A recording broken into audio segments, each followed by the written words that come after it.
What is going on, everybody? Welcome back to the Burnout Brighter podcast. My name is Matt. I'm back.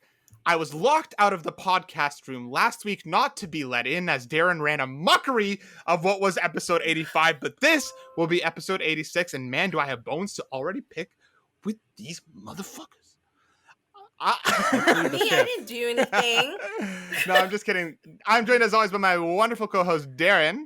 I plead the fifth. And my lovely co-host, Destinee. Hey. No, and all jokes aside, Darren and Destinee did a wonderful job with the show last week. I do have shit I will bring up. But this week's podcast will be all about fan casting some of our favorite video games. And then we're going to talk about a whole bunch of news, including issues with the CMOS battery in the PS3s, Sega selling stuff, Mario Party getting a random ass update, and a lot more. But we are going to get started, as we always do, with a round of random questions. And now... Did you say a rand? I did say a random question. A random question.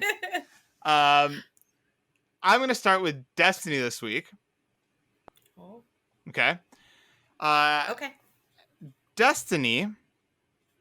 Yeah. If I had something I needed to ask you, because I forgot about this segment until I ran into it face first about 30 seconds ago. If I had a question that I wanted to ask you, because I value your opinion and you have such incredible opinions about so many things. Here it is. If you could make a monopoly based on any franchise that you would want that doesn't currently exist, just because I asked about your Transformers Monopoly just a minute before we started recording, and now I'm going to run with it. What franchise would you want to see done in Monopoly? And kind of what would it look like? Tell me a little bit about it. I think I'd like to see...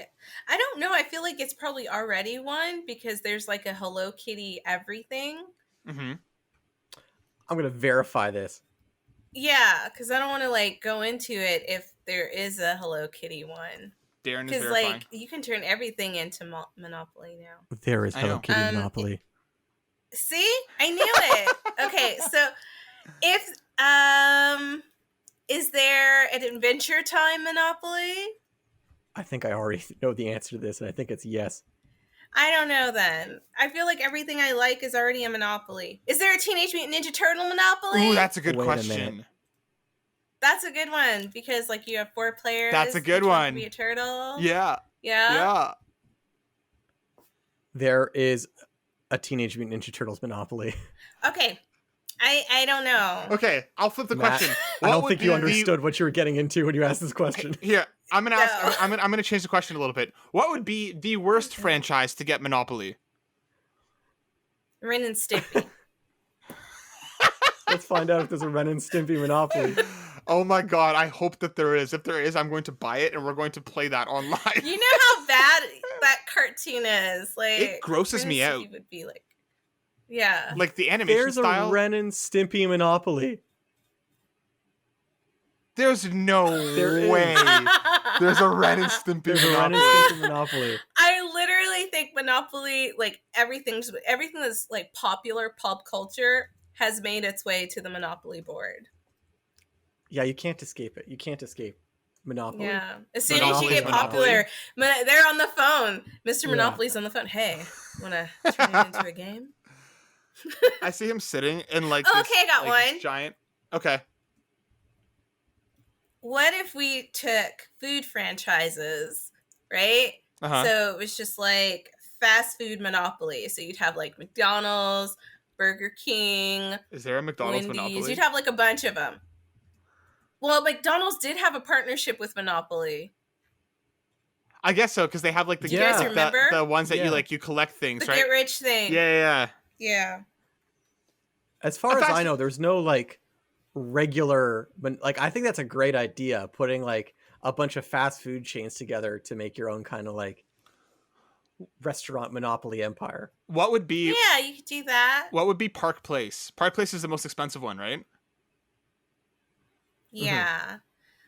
Maybe like a spot on Rodeo Drive for the restaurant. Ooh. Yeah, I think you could like work Rodeo some mechanics. I don't know what that is. Oh, Rodeo Drive is like this really expensive, fancy like shopping strip in Hollywood. Oh, that's a good idea. Yeah. I was So like, like, are you gonna add in some kind of like mechanics where like you are playing one of the fast food empires and like you have to sell burgers or something like that? Like there's some kind of like sales element on top of the taxes. That's good. I didn't even think about it. Yeah, I think that's a good idea. Otherwise, it would just be like kind of boring. That's a nice twist to put onto it since they're like restaurants or whatever. And or then they're trying to buy like parking lot space Yeah. and stuff like that and like get contracts with like major corporations. Like I was just watching the one about McDonald's and like how they were trying to beat out Burger King for a contract with Disney on Happy Meal toys and stuff like dang. that. It was really interesting. Or Yeah. what we could do is combine Risk and Monopoly, where you're trying to take over the world as your fast food franchise, while also McDonald's has already done that. defeating others. Darren, what's that face? I think like the big square off would be between like McDonald's and like Starbucks. Yeah. That's actually very true. That is 100% what it would be. All right, great answer, Destinee. That was a fun roller coaster of questions and answers as we worked out Destinee's favorite, least favorite, and other monopolies. Darren, I'm going to go to you next. Okay. Darren, what I want to know is if you could choose any controller from the past and make it work on any console, what would it be and why? So this is not like the same thing as like what's my favorite controller, because I could kind of take it like, well, you could so take like, it that way if you You want. can still pick your favorite Yeah, one. you can still pick your favorite one. yeah. And it would work on anything. Honestly, it would work on PS5. It would work on PC. It would work on everything and anything without any issues.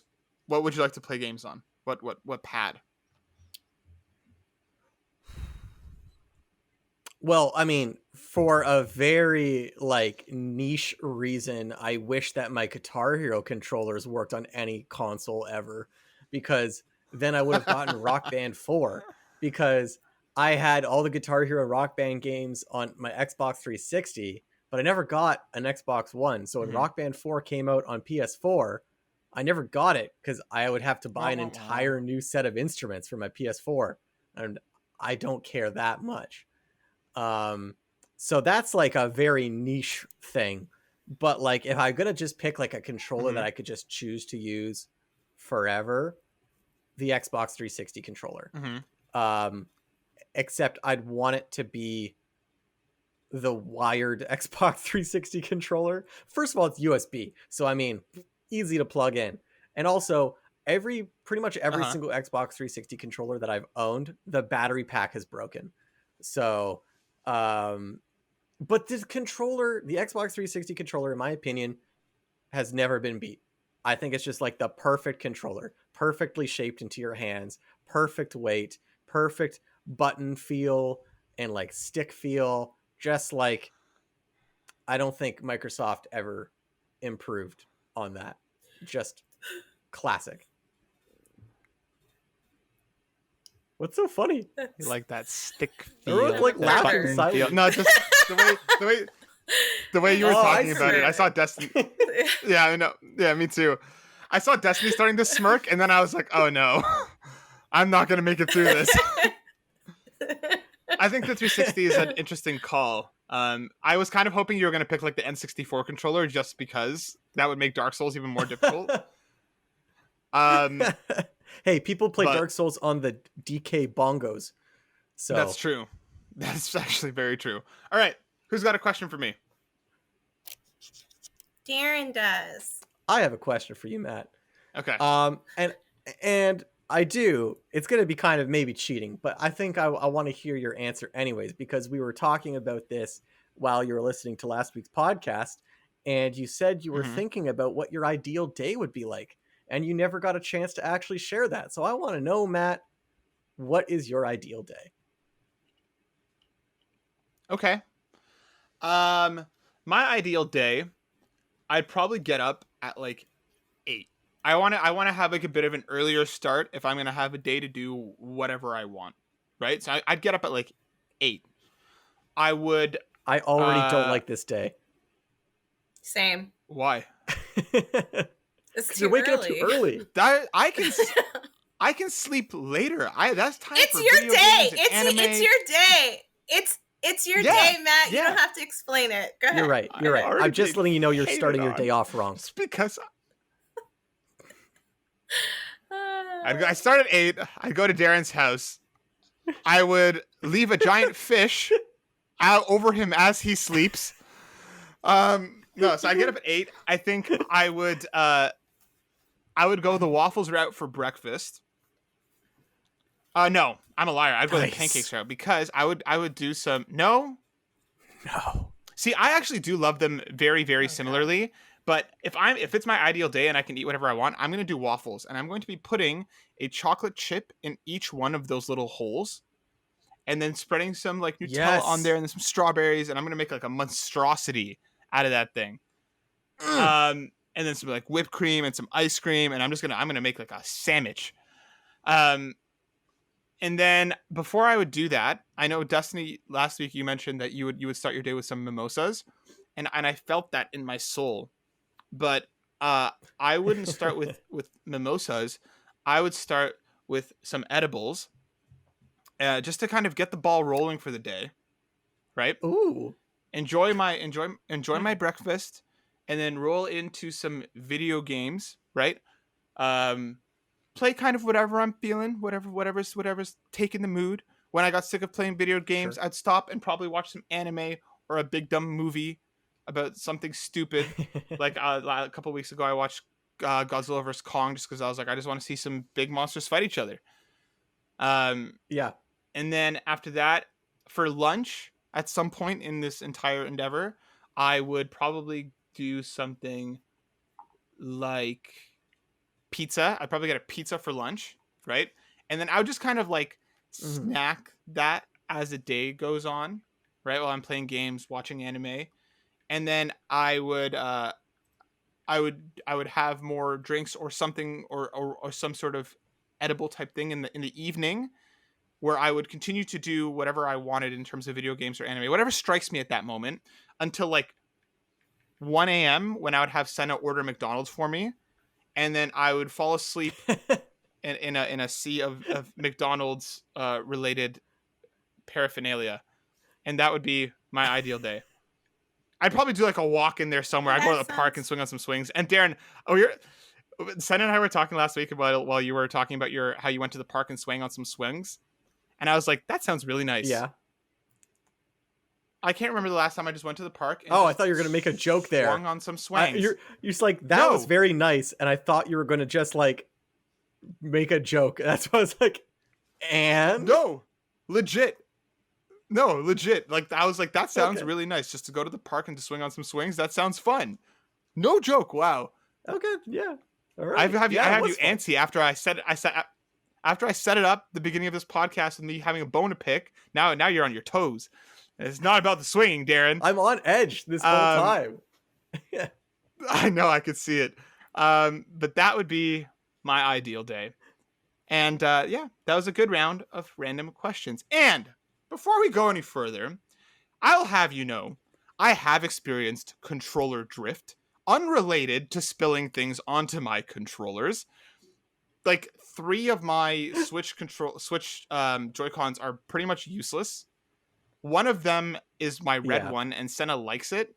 So what she's done is apparently she found that like if you use compressed air and kind of like spray it in, sometimes it makes it a little bit better. So she has this can of compressed air that she'll use to spray in to kind of, and apparently it helps for a little bit before it gets bad again.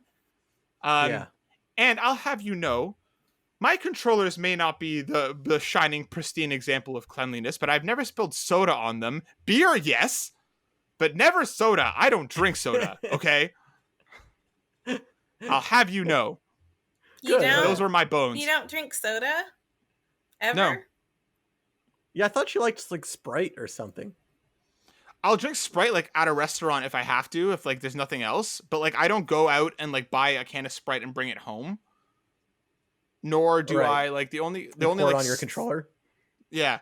The only like soft drink ish thing that I like to drink is iced tea. But like that's kind of not really soft drink, but That's kind of not is. really a soft But like I don't drink. do like Coke or Yeah. any of that other You're a stuff. big iced tea boy. Yeah, I'm a big iced tea boy. So you got it wrong, Darren. It's that iced brings- tea that he spills on his controller. That's my bad. not That's my bad. Soda. Yes. Please, when you're I'm glad talking we about cleared the that up. things, when we talk about the things that I spill on my controllers, please be clear, okay? Let's throw over to promise. Destinee, what's new? What's going on? So I was binge watching JoJo's Bizarre Adventure and I caught up on it. And Nice. I know, like, Darren's like, tell me when you're on. Okay, so I have been playing Final Fantasy, but I needed to, like, get my bearings first. That's fair. Totally because fine. it's been, like, a long time. So I've been playing with my best friend here, Jackie, and we got to level 15. Nice. So, like, Nice. yeah, we just did the little chicken thing where you get the Easter thing where you get the chicken outfit. I get the chicken Okay, suit. I'm not gonna lie to you guys. So, she was like, "Well, we can level up another job." So I was like, "All right, I'm gonna be a gladiator, so I can like go in and like fuck shit up, right?" Yeah.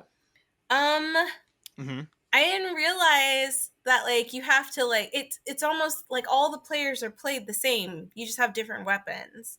And what I mean by that is like there's a wait time for all of the like stuff. Oh yeah, like, cooldown. I have to swing my I don't like it. Like I get it for like I understand for like spells, but like if I'm doing like melee stuff, like so I was disappointed because I've always played like a caster, so like I get that, but like I keep comparing it to like Terra and like Black Desert and like Ion, which is like I like their fighting systems a lot better because like you're in there and you're just like fucking shit up, and I feel like if you're a tank, like that's what you want to do. You don't want to have to wait for a cooldown. And then I'm like, what am I supposed to do? Like you click on it and it just fights for you, and I just find that insanely boring. So sorry, I don't know how long. You finish. I'm just saying I don't know how long I'm gonna be playing Final Fantasy because I just found it really boring. I will say that what's really well, first of all, yeah, Final Fantasy 14 does use like the World of Warcraft standard like cooldown MMO system. And the worst part about Final Fantasy 14 is I really do think it's got a pretty atrocious leveling experience. Because you start off being able to do like nothing, like attack wise. You'll get like 4 buttons and you have to wait 2.5 seconds between each button press. Yeah. By the time you can't move. Depending on your job, you can't move. Yeah, like if you're a gladiator, you can move around while you're doing it. You don't have to be standing still. Yeah, but as a caster, you have to stand still. Yeah. Yeah. By level 80, though, you're pressing. There are what are called off global cooldowns that are but like attacks that don't. They have like a 60-second cooldown. Like it's an ability you just use like once and then you wait 60 seconds, but you can use it in between your button presses of the cooldowns. So you're pressing like more buttons more frequently. So like I just did a raid at level 80 as a dancer, and I am pressing buttons like non-stop. Like I don't stop pressing. I'm not waiting. It's like so, but the problem is it's taken me like 700 hours to get to this point. But that's also because I'm like slow and I'm like enjoying the story and doing side content. I think part of it is just that, like, I think you're right, Darren. I don't think you have to wait all the way till level 80 to get there. But, like, I think once you start getting more abilities, it does get more fun. But those opening hours are like, can be pretty slow as you're waiting for stuff to just cool down. If you drop it, I don't blame you at all. Like,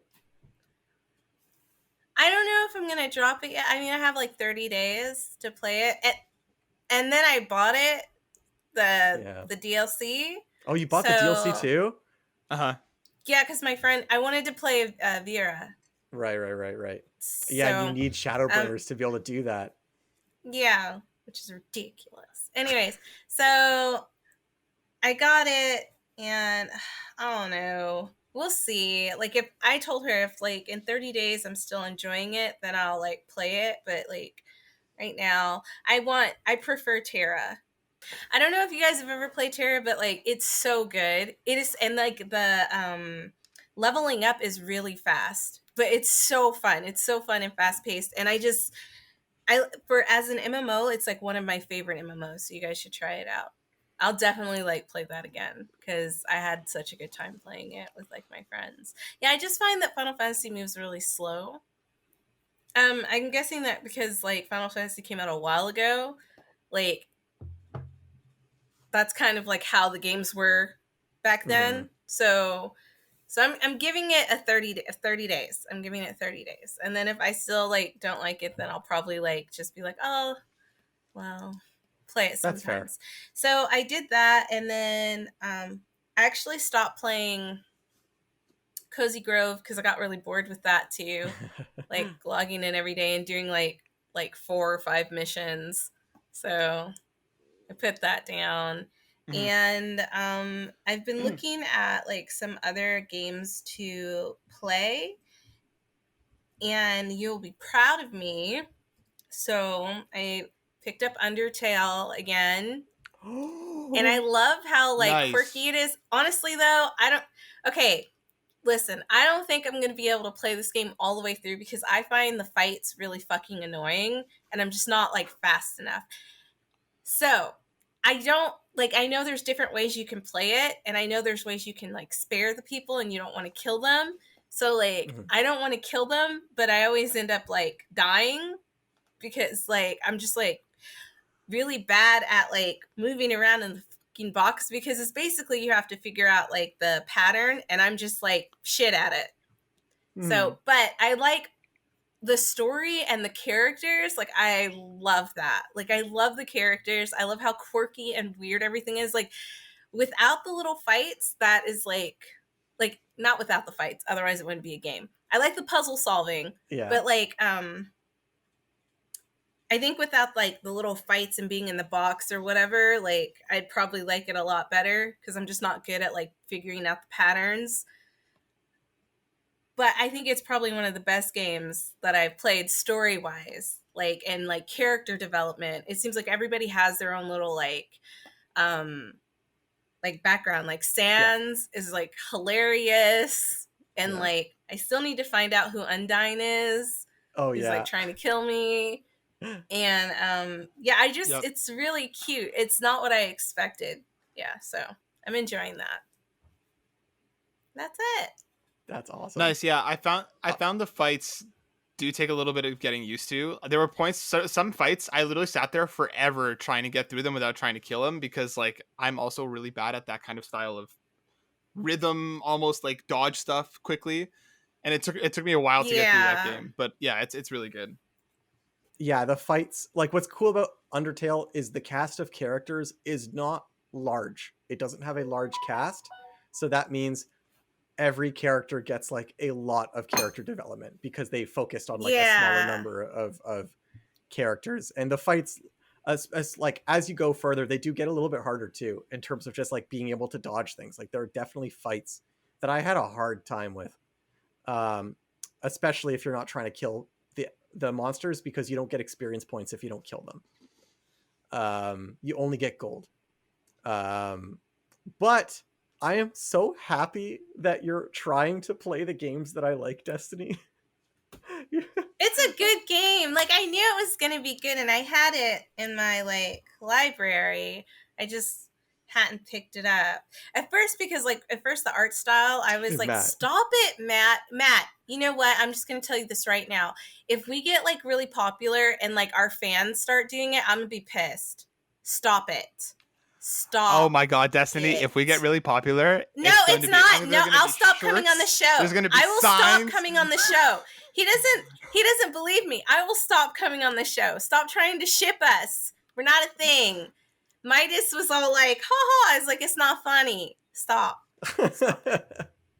We just finished a conversation about Twitch toxicity, and it's like inviting a ship is like the most toxic thing you can bring into a group.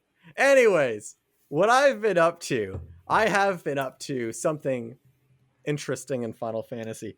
So I've never really mentioned this, but I'm part of a free company, which is one of, the guilds of Final Fantasy 14. And I'm actually a captain in this free company. I want to give a shout out to my company, Ashes of Yore, on the Leviathan server. Nice we're name. a slowly growing community. Thank you. Yeah, they're a bunch of Destiny fans. I've never played Destiny in my life. So I did not even know that was a reference to Destiny 2. Because then like the short but you are also for a Destiny fan. Shut up. God. I'm sorry, I couldn't help myself go on. As soon as I had to talk about Destiny the game, I'm like, oh god, we're gonna bring it back to this. Yeah, so like I got promoted to captain, and now that I'm captain, we're gonna come up with a bunch of cool events. I've got an event idea that this is gonna go up on Wednesday, so I'm gonna post into our Discord on Wednesday that we're gonna be playing some human darts as a group, where we go to a spot in the world of Final Fantasy 14 and we jump off a cliff and see who can hit the target with their corpse the closest. Oh my god, that sounds amazing. It's really fun. You have I'll probably be me or someone will jump off the cliff first, and then I'm the target, so everybody has to get as close to my body as you can. And there'll be prizes. I'll be giving out some gil to the winners.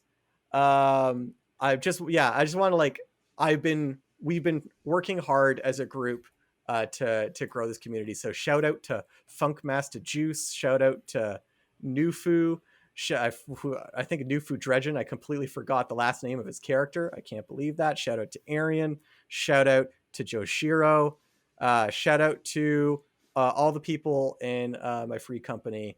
I'm hoping that if anyone wants to join a cool Final Fantasy community, join my community.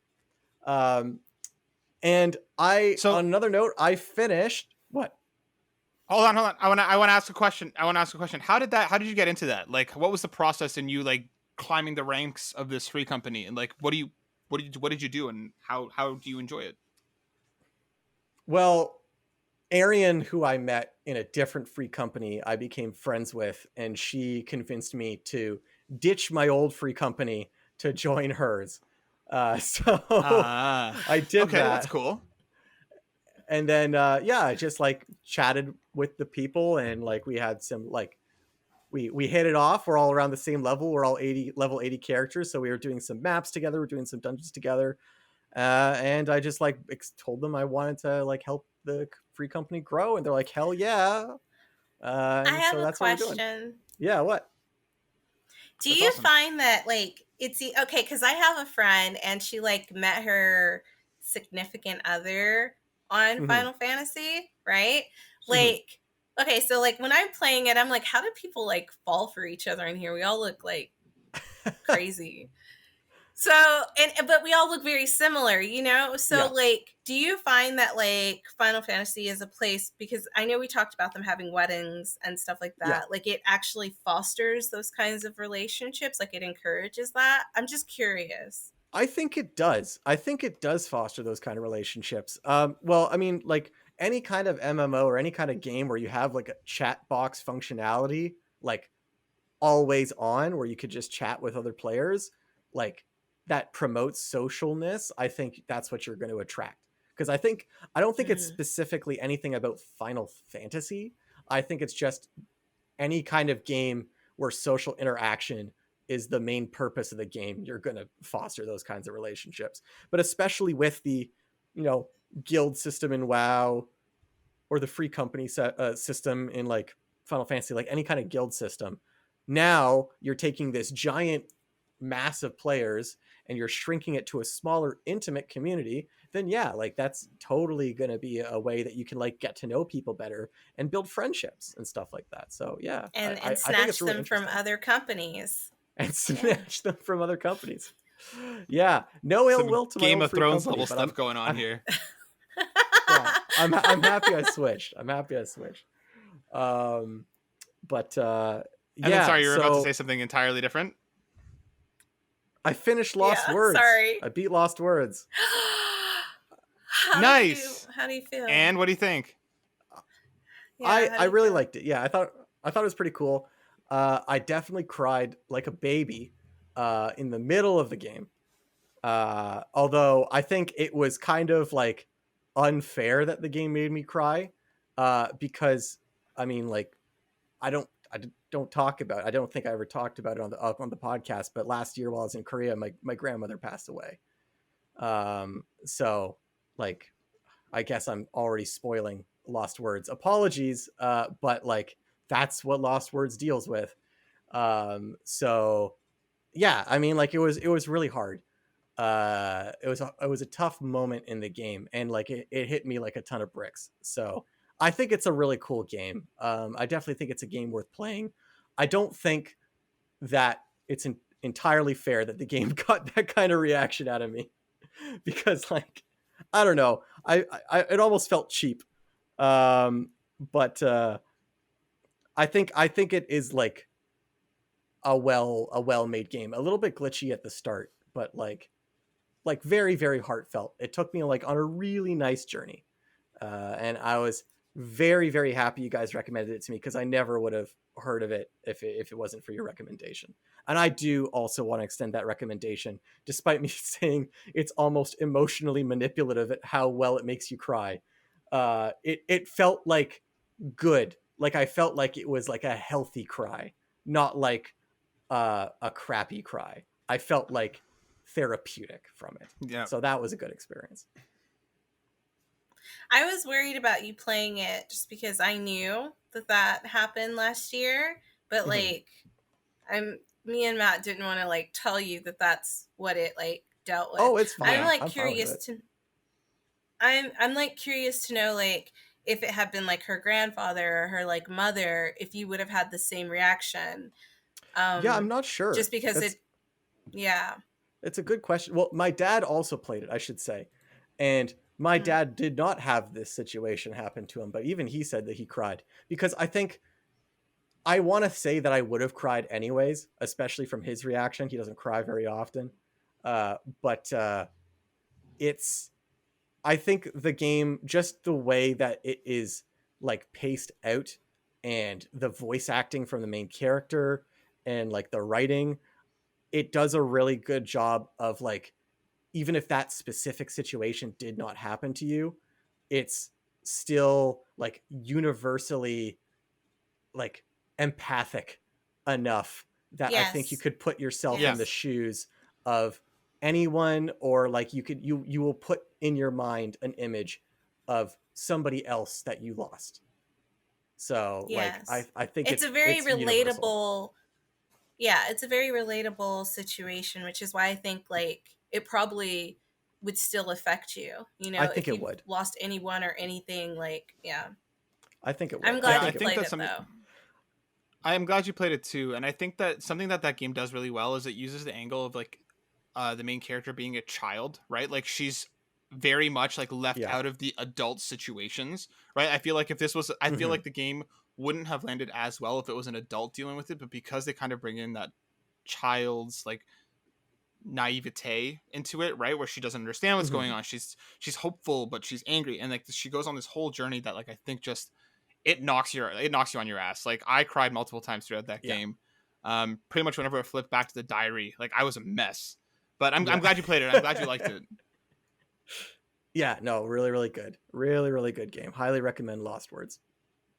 Yay! And that was it. Matt, what have you been up to? What have you been up to? I have been playing. I finished Trails of Cold Steel 3 finally. That game I've been kept like coming back and going back and forth with. And like 4 just came out on Switch. So I was like, all right, I'm going to get this done. and I finally did it, and God, I love that game. And I'm so excited for 4. Like the way that these games like build into each other, and like the story that it tells, like I'm just they're so good, and I'm very excited to keep going with it. I hit a bit of a similar wall, Destinee, that you did with Cozy Grove. Not for the reasons that like jumping in for only a couple missions a day, like that didn't really bother me as much.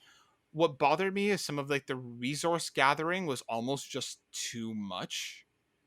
Like some of the things that they were requiring you to get, like I hit a mission where Like the like you tea needed egg to thing. change your, yeah, similarly to that, exactly. Um, there was like one that like I needed to get something like 20 iron ore to be able to like upgrade my axe, or not my axe, my shovel. And like per day, you can maybe get 5 to 6 pieces of ore and then smelt it into like whatever into Mm-hmm. the thing. So like that mission took me like 3 or 4 days to be able to complete. And like granted, like beforehand I could have been collecting a lot more and to be kind of prepared for a situation like that, but like it kind of hits that point for me where I was just like, some of these quests like require you to do like 3 or 4 days worth of work. And like similar to Destiny, like as you were saying, right, like I would prefer the game to allow me to play more of it in a way that like I can foster it, like at least with Animal Crossing. Like if I wanted to, if my island was dry but I needed more resources, I could hop onto the plane and go visit one of those randomly generated island and get more resources, right? Like the game doesn't stop you from being Right. able to progress, it just slows it down. Well, I think Cozy Grove does kind of slam the brakes on you a little more. And that's not necessarily an issue if you were looking for that kind of experience, but I found myself just getting a little bit frustrated with how long some of those like later game missions take. um I still like it, and like I still do Well, pick it that up. and they just seemed like a bunch of, Go ahead. to me, after a while, it just seemed like a bunch of fetch quests. And that just like got boring after a while, like monotonous, like it's the same thing, you know? So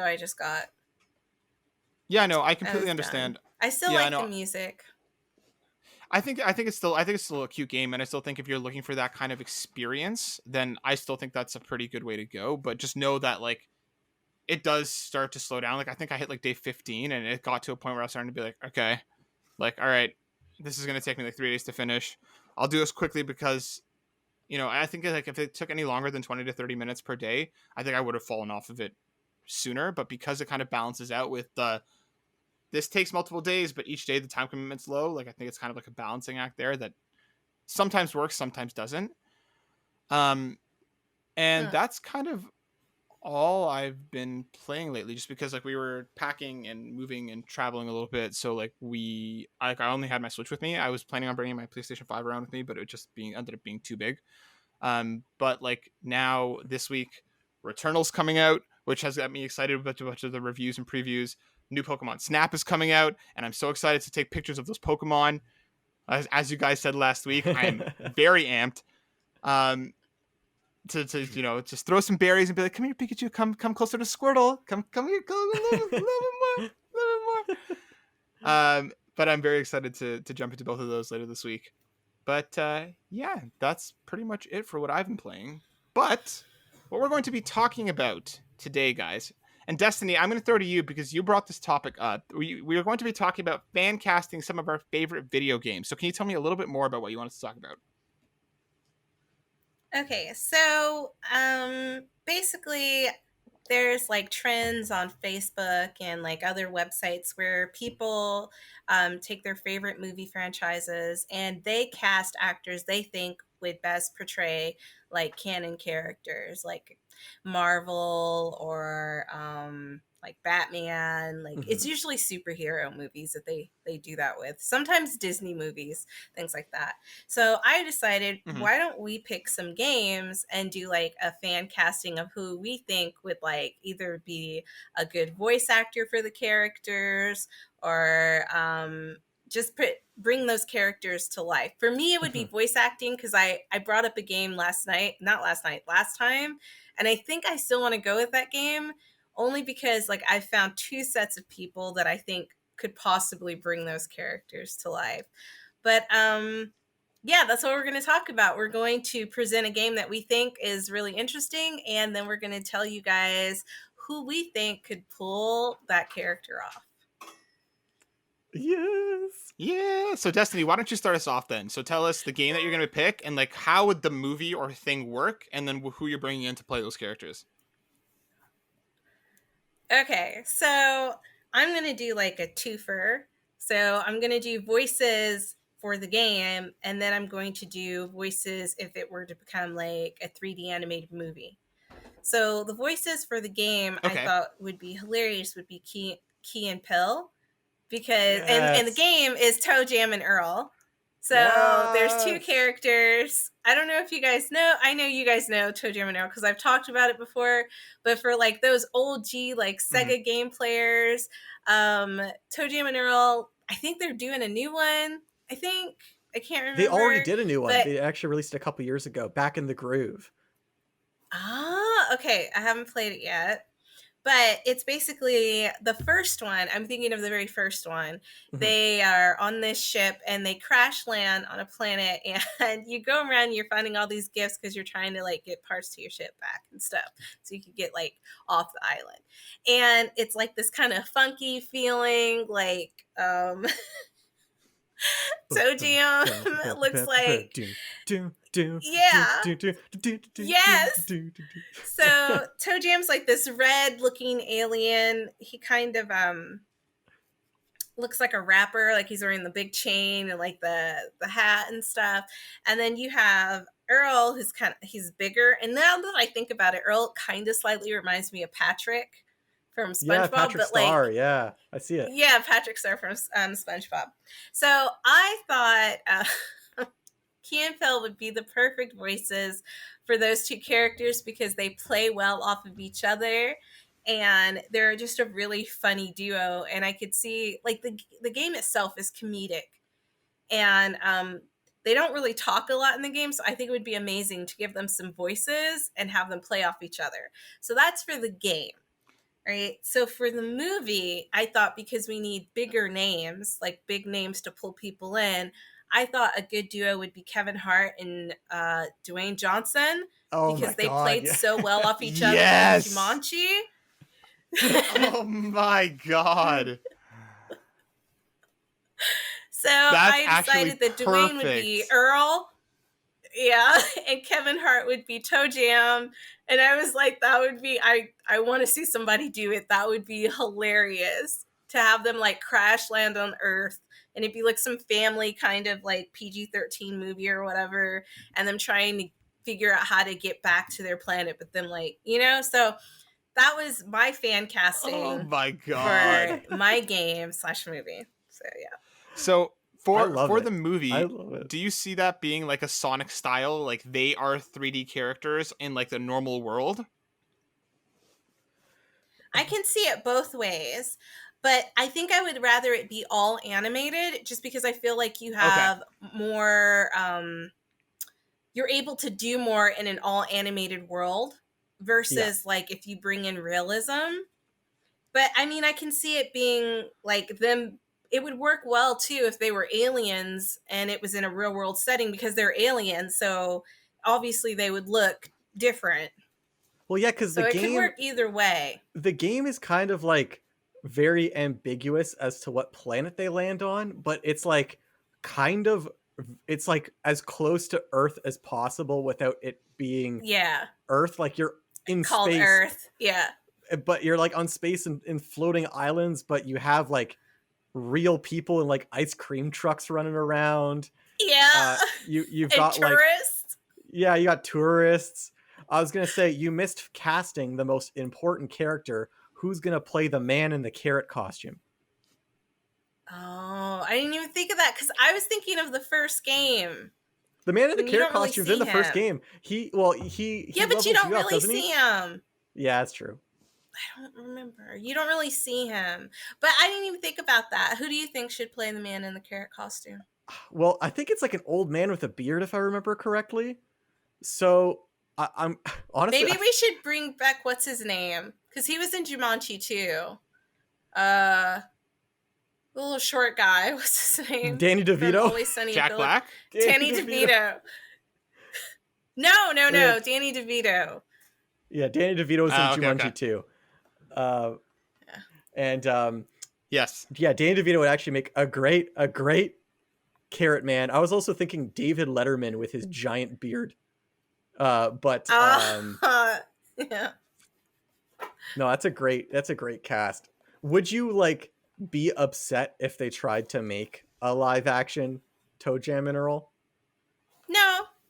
I would just be happy it's getting like some spotlight time. Yeah. It would be nostalgia So- for me. Kind of like how Sonic was like nostalgia for me. Mm-hmm. Who would you want making the soundtrack on this movie? Because I like, from what I understand, music's a huge part of that's that a good game, question. Right? Like, who would you want on the soundtrack for this?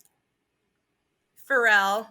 I would want Pharrell in charge of the soundtrack, just because I think he did a phenomenal job for Despicable Me, and I just think like he would like knock it out of the park. He also has a lot of connections, so he could bring in a lot of like he could bring in Tony. Like I just think the soundtrack would be bomb. So yeah, Pharrell. He's an amazing producer, and he's like he just has like this great sense of like music, just in general. I think that, well, I'm not a big fan of Illumination Studios, to be honest. But if I could pick any property that makes sense for Illumination, Toe Jam and Earl, I think, makes the most sense. I think it's right up their alley of mixing like pop culture with animation. Pharrell's worked with them before. Like, I think that would. I honestly am surprised this hasn't happened already. The more that I'm talking about it, I think it would be bomb. They would get my money for sure. Could you just see the merchandising though? Like, yeah. I think that's a great call, and I think that this movie, like especially with like a lot of these like PG-13 family-esque movies, like I feel like that's also a property that would work really well for it to be both funny for kids and adults. Right, like I feel like there could be jokes kind of like slid in that were for adults in even like a more like family-esque movie. I think it would work really well, and I think you're right, Destinee. I think we need to call up Illumination and get Pharrell on the phone and make this movie. Yeah. Darren, do you want to go next, or do you want me to go next? Ooh, it's a toughie. Matt, you go next. Okay, because mine will not make anyone happy, but that's why I want to make it. You want like maximum displeasure in your fan cast? Yeah. Hold on, let me take you on a journey. Okay. Oh God. I'm gonna set the scene for you first, and then I'll tell you what game I'm gonna do and what direction I'm taking with it. Okay. Picture the trailer, right? We come in, we see a city, right? It's nighttime, it's twinkling, right? We start to pan down, right? Okay. We see somebody walking with shoes that are a little bit too large for their body, right? Like say like they're walking down the street, right? And okay, you kind of see like bright lights and stuff kind of going on in the background. You see you hear some like Disney-esque noises, and you're kind of like, what is this? What is this going to be? And they turn a corner onto a street, and there is a man in a black robe standing there, right? And then he goes like, I've been looking for you. And then you see a keyblade materialize in the person's hand. Okay? And that's when the camera pans up, and we don't see their faces just yet, but the title comes on. CW's Kingdom Hearts. What? What? Okay. Why? I would take Kingdom Hearts and turn it into a CW teen drama that follows that follows the characters in their like mid-20s after they've saved the they've saved the multiverse, but now it's back. They're a little bit older, so I'd actually have Haley Joel Osment play Sora, right? and like his outfit would be kind of like Oh my slightly God. large shoes, like b-boy parachute-esque pants with like a Why tight would you top. do that to him? Okay, and then Nobody takes him for seriously Riku, anymore, and then you put him in this role. for Riku, okay, I'd have it do. Yeah. I'd have Keenan Lonsdale, who was Kid Flash on The Flash, come in. I actually do like him as an actor, and I think he'd be kind of fun to have in that role, right? And part of this kind of running joke thing would be that Sora looks older than everybody else, and it's never touched on. It's just kind of understood that he's the same age, but he just looks older. Okay. Then for Kyrie, I would pull in Kristen Kruek from Smallville, right? For her to be the love interest, for her to be Kyrie, right? Who's she playing Smallville? She was one of the main characters in the earlier seasons. Hold on. I don't remember who she was. Give me just a sec. I haven't watched Smallville in a long time. Oh man, I wish I didn't let you go before me. I wish this was last. I regret. I cannot follow up this amount of depression that you're giving me. She was Lana Lang. She was Lana Lang in Smallville. Okay. All right. Okay. Continue, so those would be my sir. three main characters, right?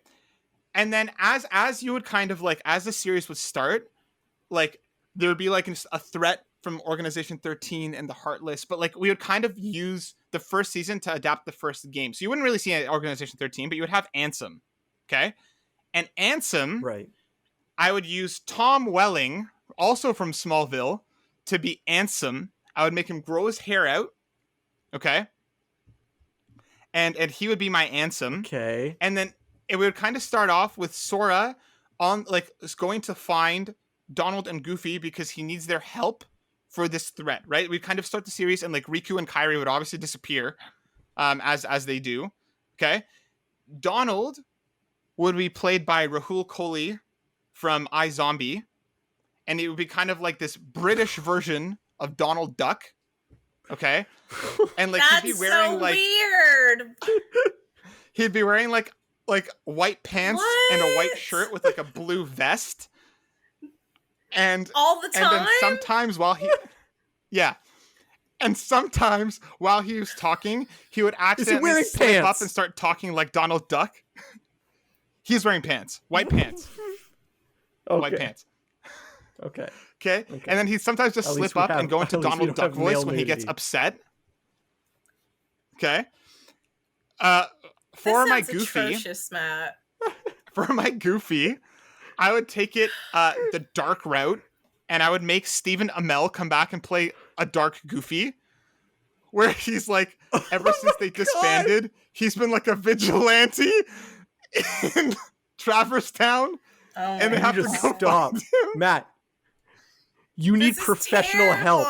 You need professional help. Seek help. What have you done? You didn't take this serious at all. You didn't take this serious at all. It's not a serious fan casting. I took this very seriously. No, you did not. CW's Kingdom Hearts. Oh my god. Okay. Oh my god. And the gummy ship would make an appearance, but it would be like this old run-down minivan that they have to drive around from place to place. Literally, it sounds like you're like doing Scooby-Doo. And like, kind of. The mystery van was my inspiration. And the Heartless wouldn't even be CGI. They would just be people dressed in all black that would kind of like run at them. I don't know what to say. Yeah, I feel terrible. broken. It's garbage. And that would, but Netflix would pick it up as an original and that would show. And that's why this would be CW's Kingdom Hearts. Nobody would want this, but enough people would watch it that it would get at least 5 seasons. And like, guaranteed. Yes, this is very realistic there. Okay. Yeah. So that would be, and then like the different like Disney characters that would pop in, like Hercules would be like running a gym. right? And then he'd like something would happen at that gym and he'd help them. And then like Winnie the Pooh would be like an episode where Sora accidentally takes mushrooms and starts hallucinating a talking bear. And each Disney World would kind of would have that kind of idea to it. And that would be CW's Kingdom Hearts. Okay, I have a question. Yes. Who hurt you? Listen, when Destinee brought this Hurt up, you to do this? when Destinee brought this up, I started thinking, I was like, okay, I'm obviously going to do Persona. And like, I'll start thinking about it. And I was like, no, wait. CW has a lot of these properties. Which one would fit CW? And the thing is, like, the story is so convoluted in Kingdom Hearts that you could very well tell that in a CW. And I'd pull like later seasons with I'd actually pull like Willa Holland to come back to play Aqua because she already voices Aqua.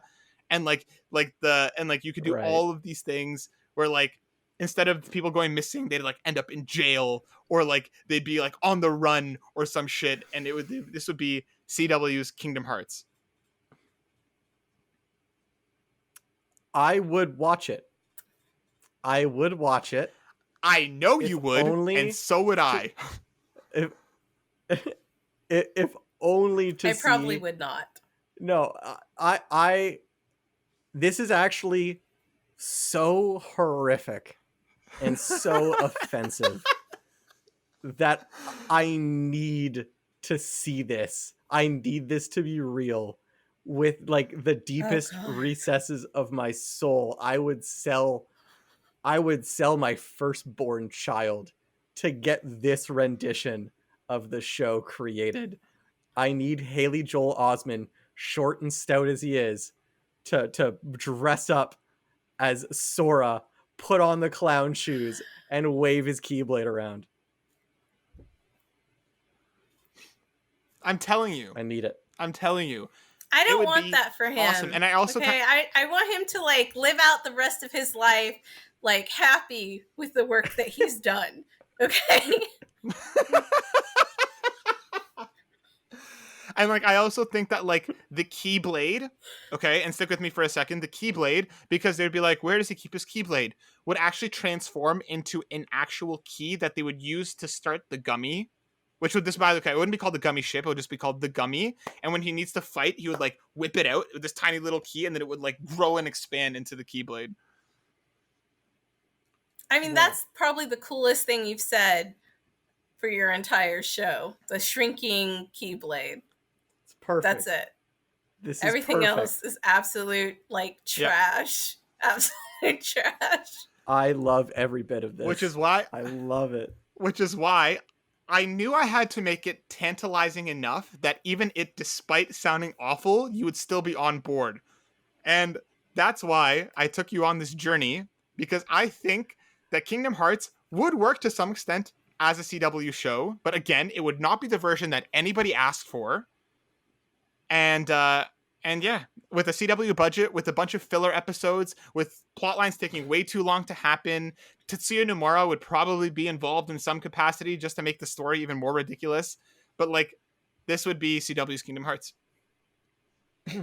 And now that I've thought of this, now I've put this onto you guys, and this will live on in your brain as well. So Darren, before we move on, does anybody have any more questions about my masterpiece creation right now? No, Darren. No. Darren, what about you? Let's move on. What's your fan cast? So I am, first of all, broken. I'm a broken shell of the former man that I once was. I think that I should not have gone after you. I cannot follow this up in any meaningful way. YouTube viewers may have been able to guess from a clue hidden in my room what movie I will be fan casting. I tried to take it upon myself to reboot the live action Super Mario Brothers movie. And the longer that I thought about this, the larger a mistake I started thinking that this endeavor really was. I don't think anybody. I made a legitimate effort to try and find actors that I think would do a good job playing these roles in a live action Mario Brothers movie. But then I had images in my head of these actors like jumping on CG Goombas and like running through like a CG Mushroom Kingdom. And I could not have think of anything as like cringe inducing or like just nauseating as these images. So anyways, let's start with the fan cast. I started not thinking about Mario Luigi, but thinking about Wario and Waluigi, because Wario and Waluigi definitely have to be in this movie. I think that the first image that came to my head, Jack Black is Wario.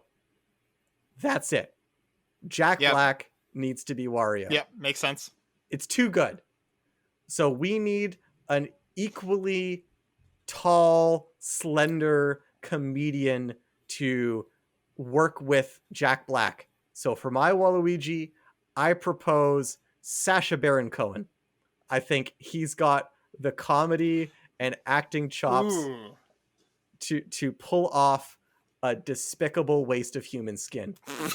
I think that for Mario and Luigi, funny enough, Destinee, as soon as I noticed that, like, I know we were chatting about this before we did the podcast, and you brought up Jordan Peele and Keegan-Michael Key for Toe Jam and Earl. Honestly, I think they'd make a really good Mario and Luigi too. Probably. I actually think they would make a good one. Yeah. But to not steal your thunder, I decided for Mario, Bobby Moynihan from Saturday Night Live. Do you know who that is? He's like I don't. He was on a couple seasons ago.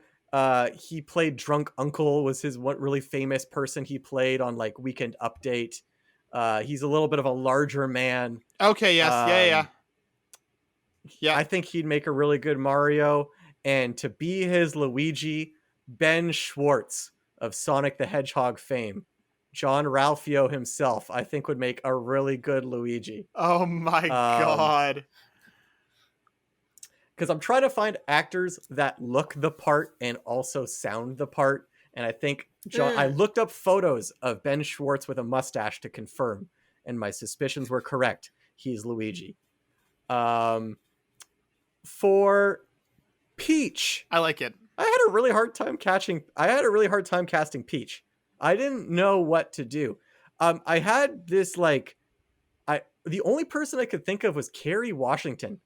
For some reason, Kerry Washington just like screamed Princess Peach for me.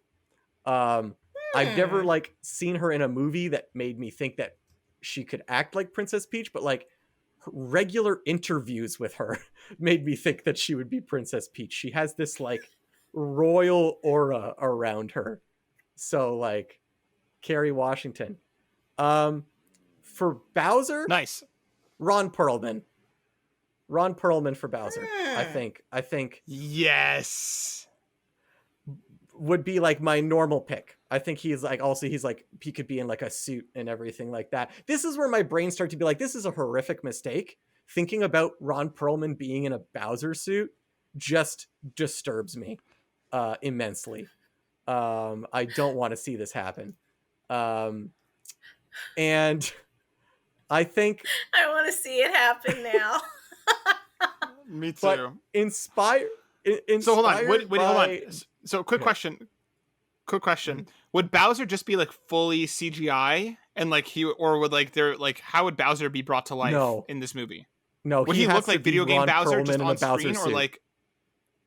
He said he has to be in a Bowser suit. He has to be in a Bowser suit. Would his face like stick out of the chest?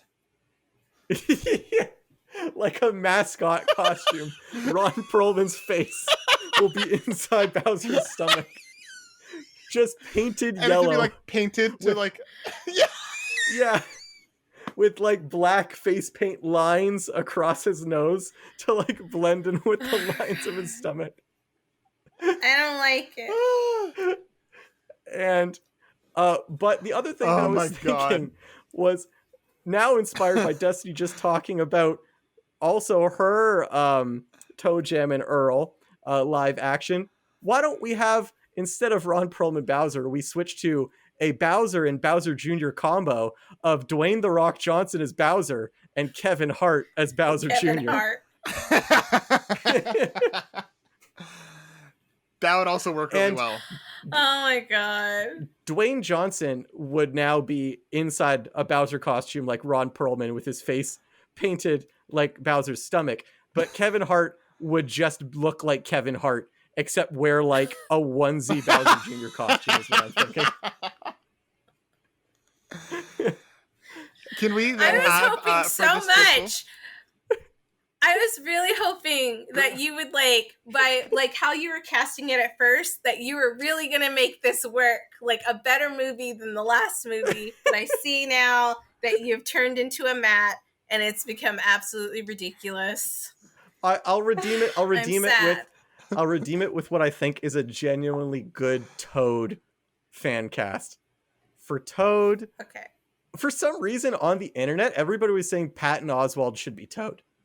And like I'm picturing Patton Oswalt just I see like that. naked with like a vest and a mushroom hat. and just like painted. But like he does Dude, look just like paint- a like- perfect paint Toad, him- though. yeah. paint But no, the clothes we need on. Toad's. Yeah, exactly. But Matt, it's Darren's. Shh, you had your chance.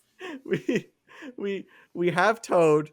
We have Toad smaller than Peach. So for my Toad, I would actually pick Julian Dennison, who's the kid from Deadpool 2, who was the kid with the fire hands, and he was also in Hunt for the Wilder People. I actually, little New Zealand kid. Ah, okay. The guy I from actually New Zealand think- guy. Yeah. Yeah. Oh, yeah. Okay. I actually think he would make a He's genuinely good 18? Toad. Yeah, like you need a younger Toad. You need someone smaller than Peach. So we got Peach, Kerry Washington. How tall is she? I never even checked. But hopefully she's taller than Julian Dennison. And that's my fan cast. I don't want to think about this any more than I already have. He's 5'3". No, so Darren, that's I have a perfect. question. Perfect. Yeah. Yeah, and Kerry Washington is a little taller than that, so you're good there. Darren, I have a question. Can I make a suggestion, or can I make a request of this movie's sequel? She's only Can 1 we inch have taller than him. Dwayne, still a little bit. Can we No, have it's not enough. in the sequel camera angles and trickery? Okay, can we have Alright. Dwayne The Rock Johnson's Bowser become Bowsette for the sequel, and then he has to dress up in all of that fishnet and like tight leather stuff? Because that would be awesome. No. No I comment. don't ever want to see him like that. What's wrong with you? Oh my god. It'd be fun. Oh, It would be a alright. good movie. No, it would not. No.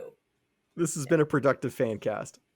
So Darren, what do you see as the story for your Super Mario? Is this is this real actors in like a completely CG background, or like what's happening in Yeah. your movie? I want this to be as close to Shark Boy and Lava Girl as possible. So we're going to have all the actors just in regular costumes, but just be in CG backgrounds the entire time. And it won't even be like composited properly. It's going to just be like floating bodies through an imaginary world. You know that movie was garbage, but like kids loved it. I know they did like, actually. Kids loved Yeah. Shark Boy and Lava Girl. They brought it back too. It was. I mean, that was the shit when I was a kid. Yeah.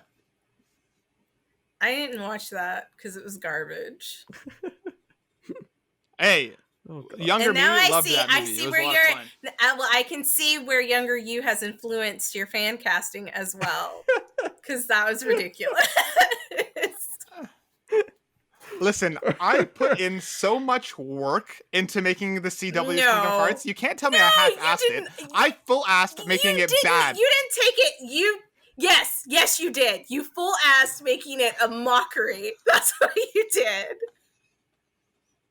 Yeah, I put in lots It of was- effort. I'm really glad, Darren, that I'm really glad about this order that we went, because Destiny started with something legitimately awesome, and then I just kind Yeah. of scorched earth the setup for you to let you bring it back somewhat, because your movie could be good, but I think after me breaking you has taken it in a dumber route. So I'm very glad about the order that we went. I feel like Darren was like, he actually like thought about it, because he was like, when he started, but then he was like, but Matt, just, I have to top Matt somehow. And then it just got dumb, really dumb. Oh, I forgot my last one. Yoshi is Danny Oh DeVito. God, please. Yeah. Can they give him a really long CGI tongue? That's the only one I'm okay with. Yeah. Yeah. Ew. Danny DeVito is really, really good as the Penguin, though. So he is. can definitely. Oh, he's a fantastic actor. Yeah. Yeah, he's genuinely a really good actor. All right. Oh my God.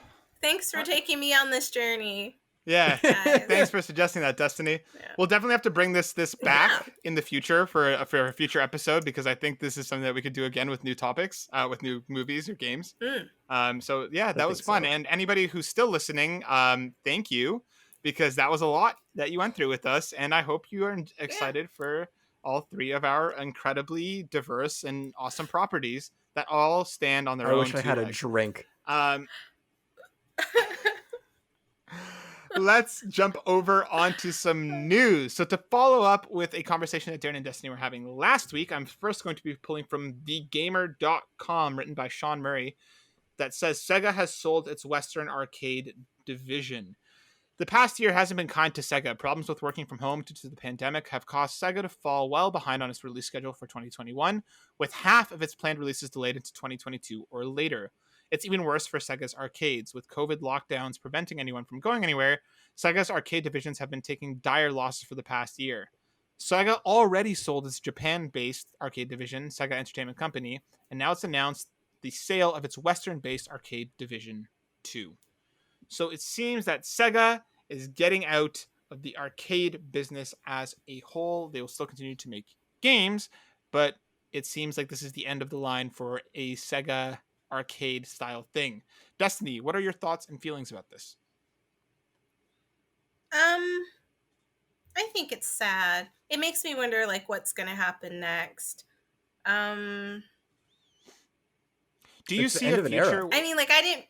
Do you see a future where, like, I mean, I do, because arcades are still a thing, like they were?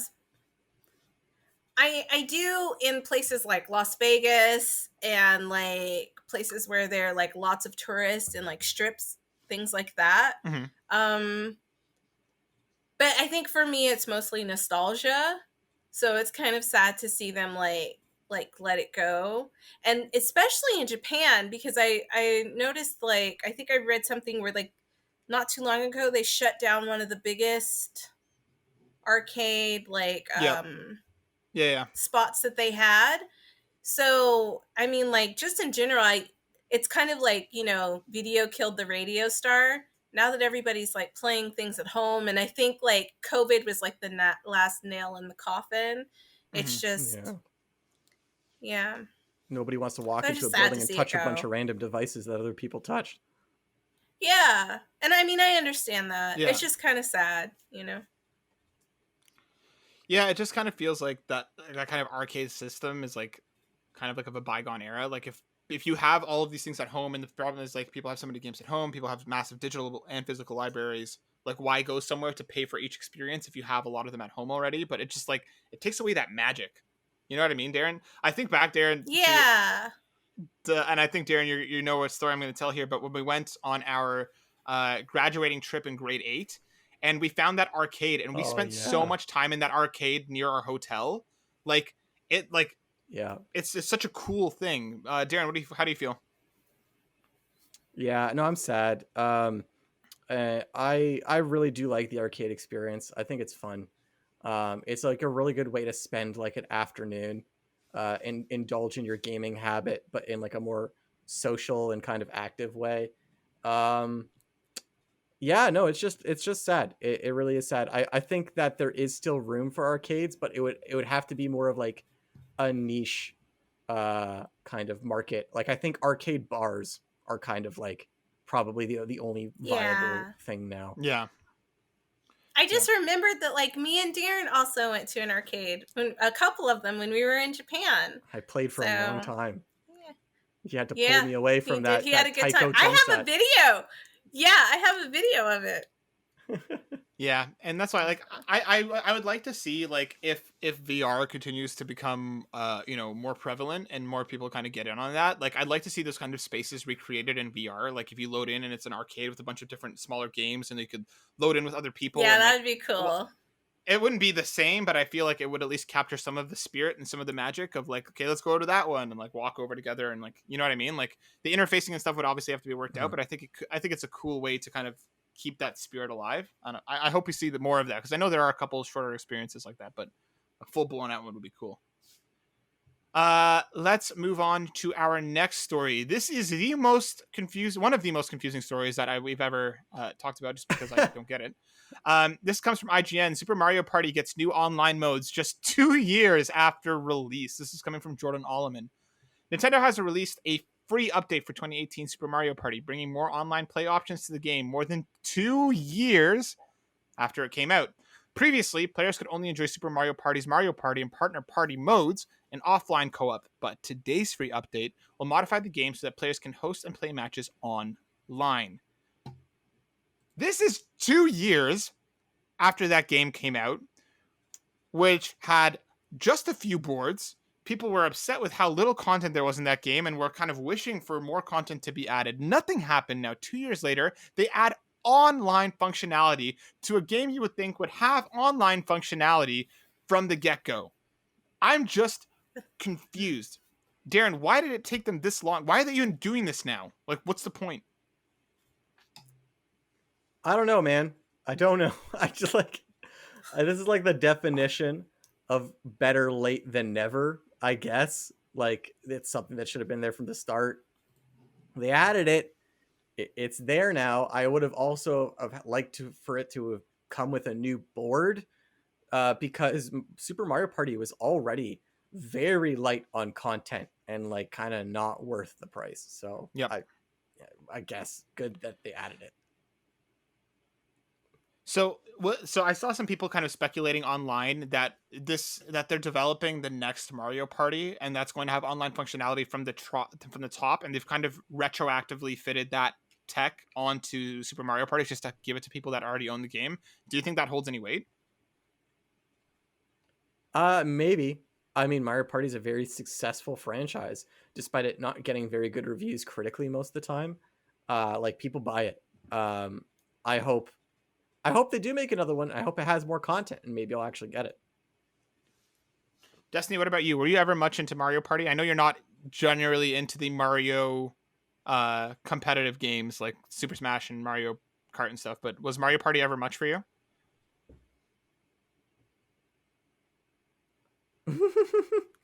No. That's a big old no. All right, let's move on to our next story.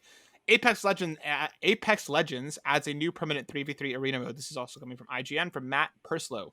The upcoming season of Apex Legends Legacy is set to add a new permanent 3v3 game mode called Arenas. Arenas is not a battle royale, but is instead a multi-round 3v3 with similarities to games like Valorant and Counter-Strike. Players fight on maps much smaller than those used for the battle royale and have just one life per round to outplay the other team. Darren, how do you feel about a new Apex mode that's not battle royale? I think that's awesome. I mean, I'm just always so happy to see how successful Apex is, because I believe Apex is without a doubt the best battle royale out there. In my opinion, at least. I don't think any other battle royale out there holds a candle in quality to Apex. And Respawn is a fantastic developer, and like, they're constantly adding content and they're constantly adding new things. I hope adding 3v3 is maybe a step towards, oh, look, there's a Titan mode added. You can play Titans. Oh, look, it's Titanfall 3. I would love to see that. This mode gets me very excited because like the battle royale aspect of it is kind of something that I feel like I have to be in the mood to play a battle royale. Yeah. But I feel like this kind of smaller Counter-Strike style experience, which like I grew up playing a bunch of Counter-Strike, so this kind of mode speaks to me much more than the battle royale does, because I've always loved what Apex does, and like I'll play it in short bursts and then not go back to it. But this mode gets me stoked. I'm excited. And 3v3 is also really, really good for just practicing like shootouts, because you're in a fight more frequently than just the 30 minutes of hiding in a building that I do a lot of the time.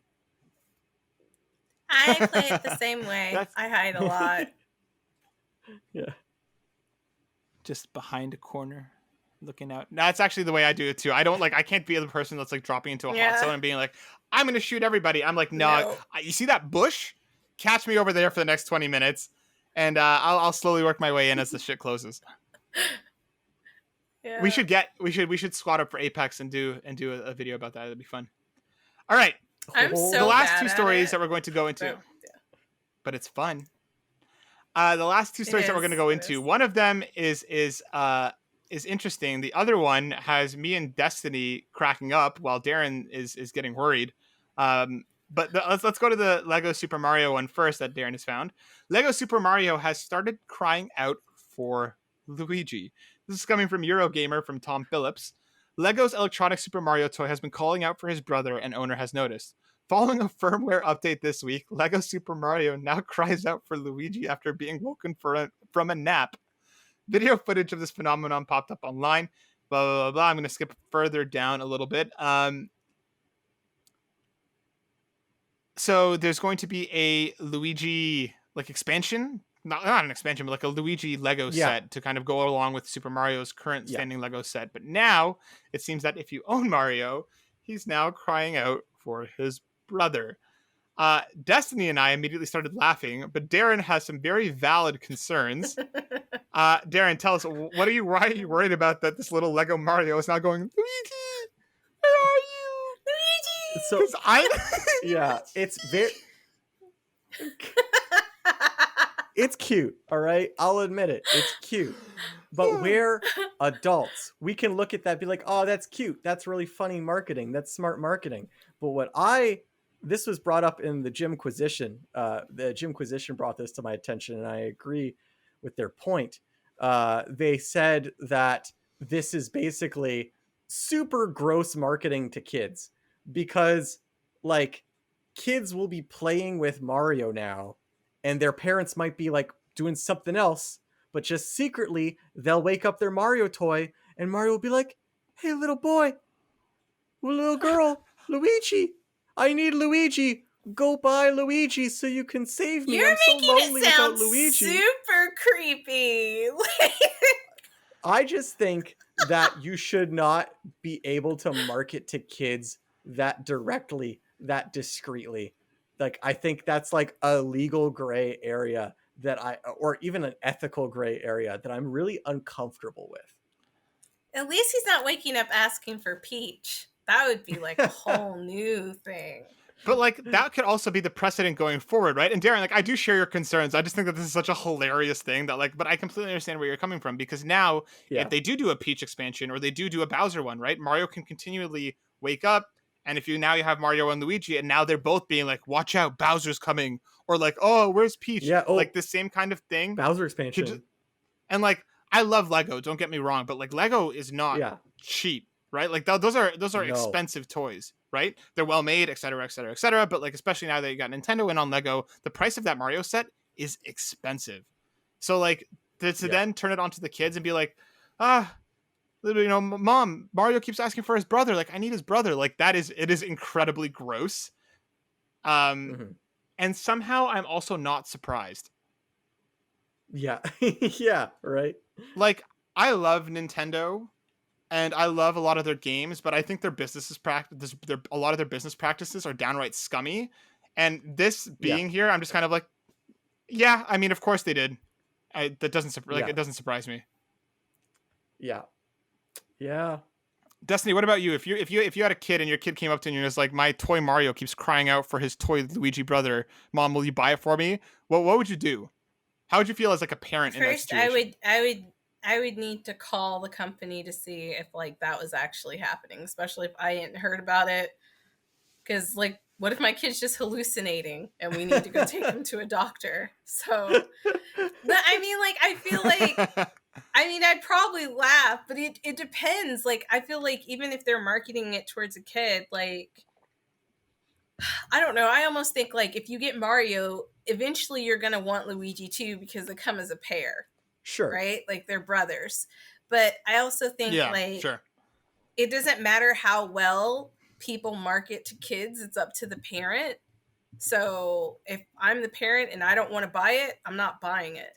Yeah. Well, that's why it was so gross to me, is because this is basically advertising while trying to cut the parent out of the conversation. Because at least with TV, parents can have some kind of control over what their kids see on TV, what kind of advertisements they consume that way. But if it's coming directly from the kids' toys themselves, kids who already will put like some kind of personification, some kind of like anthropomorphism on their toys, they think their toys are real, to exploit that is kind of weird to me. Yeah, I always thought my toys were real, so yeah. Well, so did I, and that's what I always thought like when I left the room, they came to life. Because I mean, like, come on, like when you think of Toy Story, that's exactly what that movie was all about. Yeah, and except Woody, my Woody toy that I had, when I pulled the string, it didn't say, "Oh, I need Buzz Lightyear. Please get me Buzz Lightyear." Yeah. Well, that's because Woody didn't like Buzz, so that would have been weird. He's like, "You better not bring Buzz into this house. You better not. You better not. I will burn him alive. I will set that Space Ranger on fire." No, But isn't it kind of the same with like Transformers? Like a long time ago, like when you got like Optimus Prime, he would like call for all the Transformers, like to get ready and go fight. So like, you never had a Transformer toy? I had Transformers, but my Transformers never had like sound boxes. They were just toys without voices. Same. Oh, okay. Oh, like call to the like Bumblebee or whatever. Know, like the team call or whatever. Sure. So it'd make you want all of them anyways. I do agree with what you're saying. I do think it's weird that he's like waking up from a nap like a little baby and being like, "Where's my brother?" Like, I think that's a little strange. I'm just waiting for as a kid, that'd probably freak me out. I'm just waiting for the next step of him waking up and being like, "Where's Luigi? I heard he's at Target down the street, available for $79.99. It's actually in stock at this Target." Yeah, I think you're right, Darren. I well, as funny as I do think it is, I think it's a very slippery slope that like if this kind of like pseudo marketing can be slid into the toys that people have already paid for or already own, like I think that's it's a potential area that could cause problems as we go. But I still think it's hilarious. So it doesn't say like on the box. It doesn't say like on the toy box what they say, because usually when you get a toy that speaks, it says like the lines that they say. See, the problem with this specific case is that the Mario came out, and now Luigi's coming out much, much later, and they actually updated the firmware on the Mario toy to add in new voice lines. I see. Yeah. Okay. So it's not set voice lines that were already in there. Exactly. Okay. Yeah. They added it in now that they've announced the Luigi expansion. They're like coming on up. It's like on the cloud and everything. I wasn't prepared. Sorry. Go ahead. All right. Let's jump into our very last story because we are running a little long here, but this is an important one that Darren found from GamesRadar.com, written by Ian Stokes. The PS5 CMOS battery fix being looked into by Sony after Game Preservation Group draws attention to the problem. So I'll go to the original story and then hit you with the update after. The PS5 will still be able to play some disc-based games when its internal clock dies, but digital purses will be inaccessible. According to a study by game preservation team Does It Play, the PS5 won't suffer as badly as older Sony consoles when its internal battery dies. In testing, it was found that a PS5 with the internal battery disabled could still play a variety of PS4 discs in offline modes, along with some PS5 discs. The issue is all Sony consoles, including the PS5 and the PS4, have an internal battery called a CMOS, which helps the console keep track of time when it's powered down. Consoles rely on the accuracy of the internal clock in order to verify your access to digital content. In the case of the PS4, the winding down of this clock actually prevented you playing disc-based games too, but the battery death the battery's death only affects some PS5 discs. So, and then they went ahead and gave an update later saying that some people have been contacting Sony, and Sony says that they are working on it, and it seems like this might be something that's fixed, at least for PS5, going in the future. I don't know if they do anything in reverse. Darren, tell me, why is this a problem? So, my dad was actually the one that clued me into this news story because of the game preservation conversation. And I think this is important because I did not even know that this was a problem. And I bet a lot of other consumers don't know that either. The PS4 and the PS3 also have a CMOS battery that is just the battery that keeps the clock alive. When the battery dies into PS3 and PS4, your console is a paperweight because the way it verifies that your games that you own on PS4 and PS3, both discs and digitally, is they will verify a timestamp with the clock. So if the clock is dead, they can't put a timestamp, which means they can't authorize the games. So even the physical games that you own on PS3 and PS4 cannot be played when this battery dies. And this battery has like a shelf life of anywhere between like 6 to 10 years. So the PS3 that I own might any minute just stop working. So I actually want to give credit to Sony for, at least with the PS5, making it not a problem for discs. But we're not really sure if this is a problem with Xbox or Nintendo either. We were trying to find some information before the podcast started, and we couldn't really find anything. But can you get it fixed if that happens? Yeah, I think you could get it fixed. I don't know how much the cost is. So yeah, you'll have to repair it. But this is also why the right to repair is so important. And that's another thing that companies are trying to take away, is the right to repair, because they want you to buy a new console. They don't want you to repair it. They make more money if you just buy a new one. Yeah, but if they stop making the console, then yeah, you need to be able to repair it. Yeah. So then theoretically in this situation, right, like either you would have to repair it or go looking for another console, right? Like in the PS3's case, you would be hard pressed to find a new one, which means you'd have to buy a used one. And then you would also be counting on a battery that you don't know how long will run. Right? That would be the implication here. Exactly. Yeah. Yeah. This is why game preservation is so difficult, because it's so hardware dependent. Now, even if you have discs and even if you have a piece of hardware, there's still things that can go wrong. So, but like so my kind of question here is then, isn't this inherently an issue with any console regardless of the battery or not? Like if you're like some of those older consoles will just stop working at some point, then your physical media is rendered useless regardless, right? Or is your problem here that it's like things like the Xbox and the PS2 and the GameCube and consoles older than that is they don't authorize their game with timestamps. So they will have much longer shelf lives. I see what you mean. Than the PS3 and the PS4. Yeah, and like we said, we're not sure if this is an issue elsewhere. But yeah, I think this is a really interesting conversation because like it seems like they're at least going to do something for PS5, or at least being looked at. And I don't know, like if it was Xbox, I think it'd be an easier thing to believe that they would retroactively make it work on 360 and, you know, Xbox One as well. Do you think Sony, if they do figure this out for PS5, now that I don't know, more and more people are calling for backwards compatibility, they just took their stance back on closing the PS3 and PS Vita store. Do you see a world where they retroactively make it possible, be it through a firmware update or whatever else, I think make the problem go away? Yeah. There's nothing they can do about the physical battery, but I think that no. I think they could. They probably won't, just because it would cost them money to do research and development to figure out how to fix it. Because I guess they probably don't know off the top of their heads how to fix it. But this is also why I think we should always demand backwards compatibility when possible. Because if you have backwards compatible consoles, this is never a problem, because at least your new console will be able to play old games. Can still play your... Why did they take it out?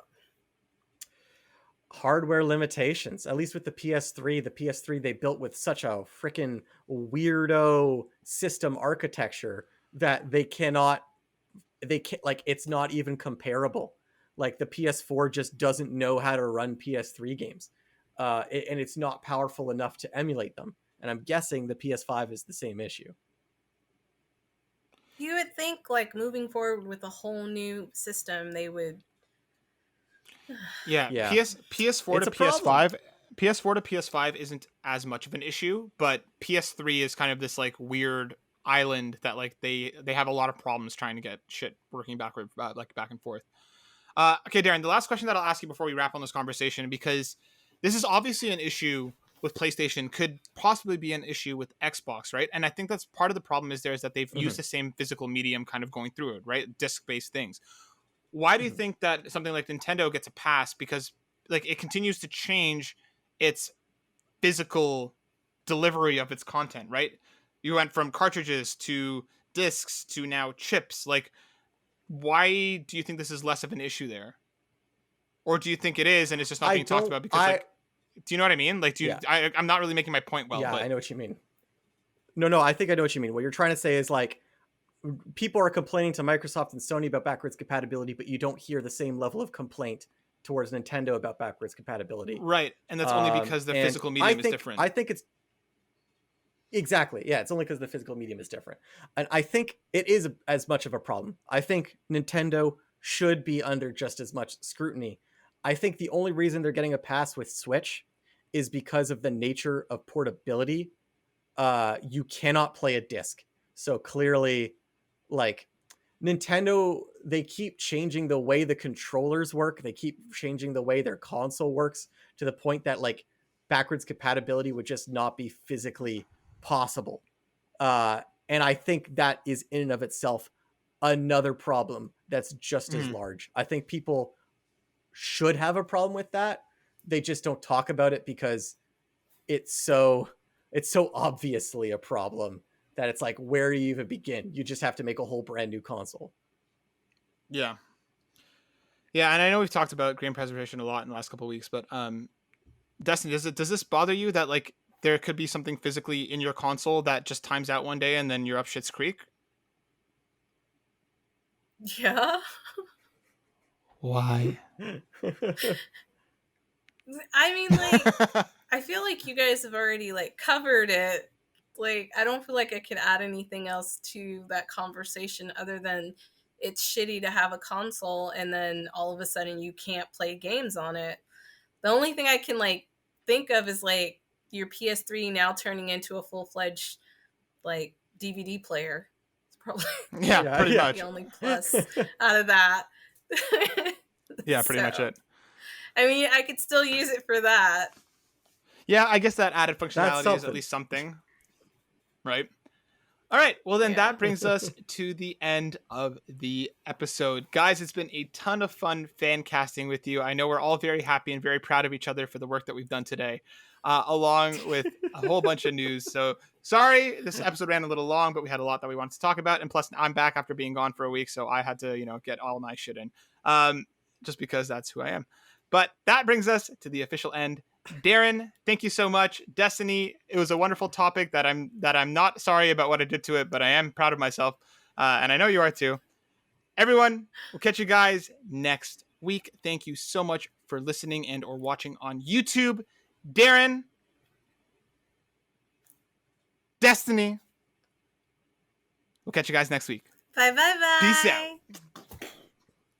Later. Deuces.